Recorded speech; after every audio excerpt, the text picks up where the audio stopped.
And thank you to the committee for the chance to present some highlights about my research.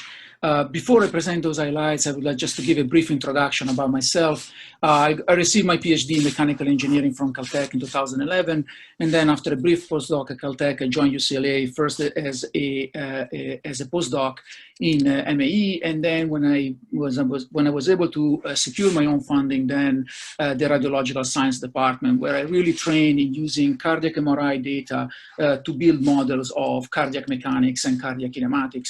And later on, as a project scientist, I was able to run my own preclinical studies. My research really focused on computational mechanics and biomechanics, with an emphasis on cardiac mechanics and electrophysiology, and then what we can learn from the maturation of viral shells and viral structure to design bio-inspired structures.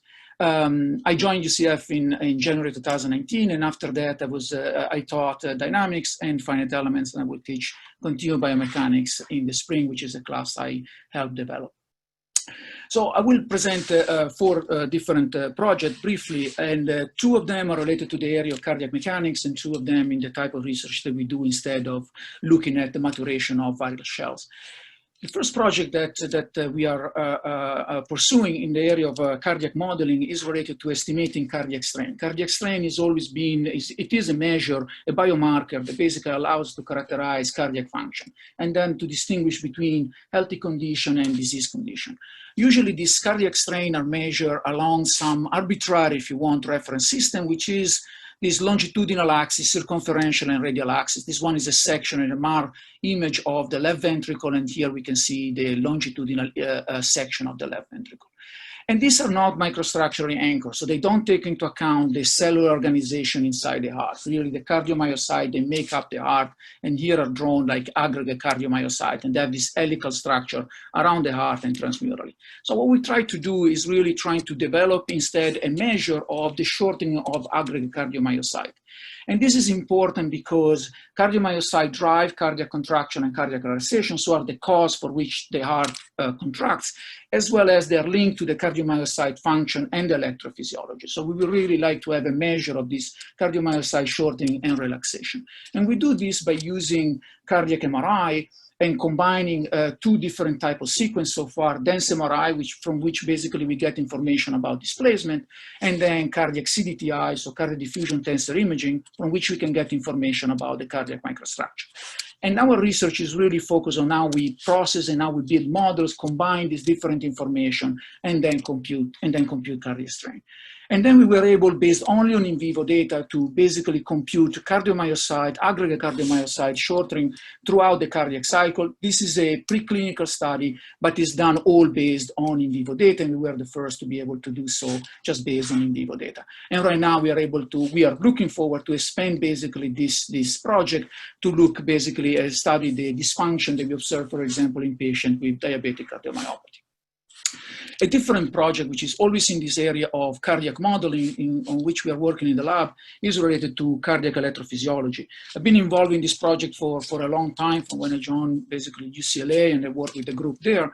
And we were trying to develop basically a model of cardiac electrophysiology with the goal of satisfying this verification validation criteria, and then to look at uncertainty quantification. There are many good electrophysiology models out there, but I think we still have some challenges related to cardiac verification, satisfying the verification and validation criteria for this type of models, and then to use this model to study drug therapies and their effect on the electrophysiology of the heart. It's a complex problem because it's a multi-scale problem. There is electrophysiology at the cellular level as much as at the tissue level as well. The anatomy is complex. We don't even know all the components of the anatomy that we really should include in the model, as well as the numerical methods are challenging because the type of PDE that we solve involve very different time scale as well. So these are all the complexity in this model, and why still now we are not able really to match all the verification and validation criteria that we should. We were able to construct at least a model based on this all microstructure and anatomical information, as well as cellular electrophysiology, and to compute the activation pattern during normal activation and during ventricular fibrillation, during a disease condition. And I think our major achievement here was to be able to compute an electrophysiology accurate, physiologically accurate ECG, so electrocardiogram. And this one is only done in 6 leads, and is done only for a rabbit heart. So it's a small heart, right? It's a 2 centimeter size type of volume. And still, we needed 1 million element to do 1 million cell, computational cell, if you want to do this type of calculation. The challenge here really is how we can extend this to be able to compute not just for one heart, but for patient-specific anatomy and geometry, and then how we can extend this to do it in a human heart. And studies that have done it so far have done it in a few cases by using 300 million elements. So here is really the challenge, the computational challenge that we are tackling right now, and where we would like to take this project. Using the same tools as develop and apply to cardiac mechanics, there is a different set of projects that we are pursuing in the lab, which are instead related to the maturation and the shape changes of viral shell during their maturation. This is a project, again, started long back when I joined UCLA, and there they were studying the maturation of this HK97 bacteriophage. And the things that they observed was the fact that this virus changed their shape from being spherical to being mostly faceted during their maturation.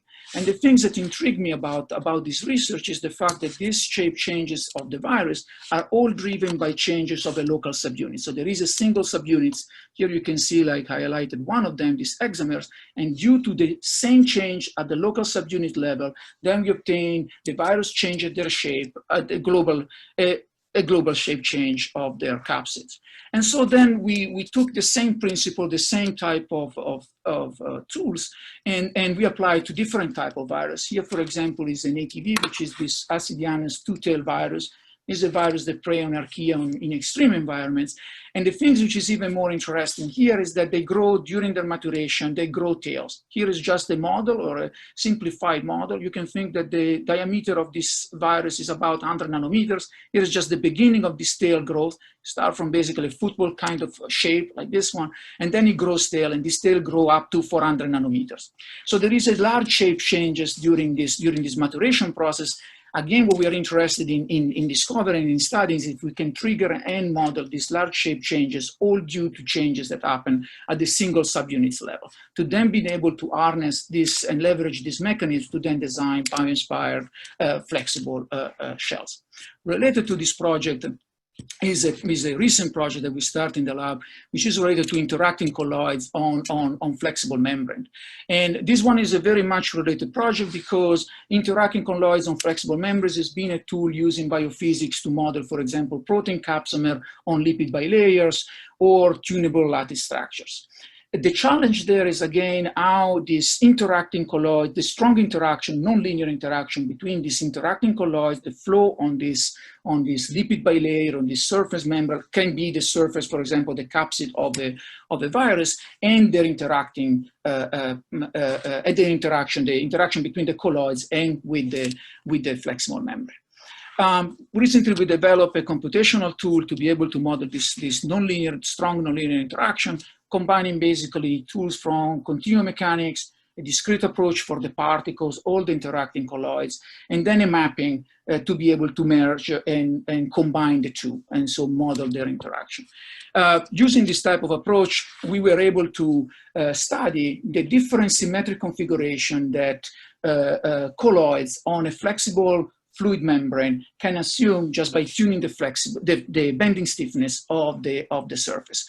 For example, in this case, you can see that we go from a 4-4 symmetry to a 3-4 symmetry just by changing the bending stiffness of the underlying flexible surface. And again, all of this for us is where our real interest is, besides understanding the mechanism, is then how we can leverage this mechanism then in the design of these morphing shells and flexible structures.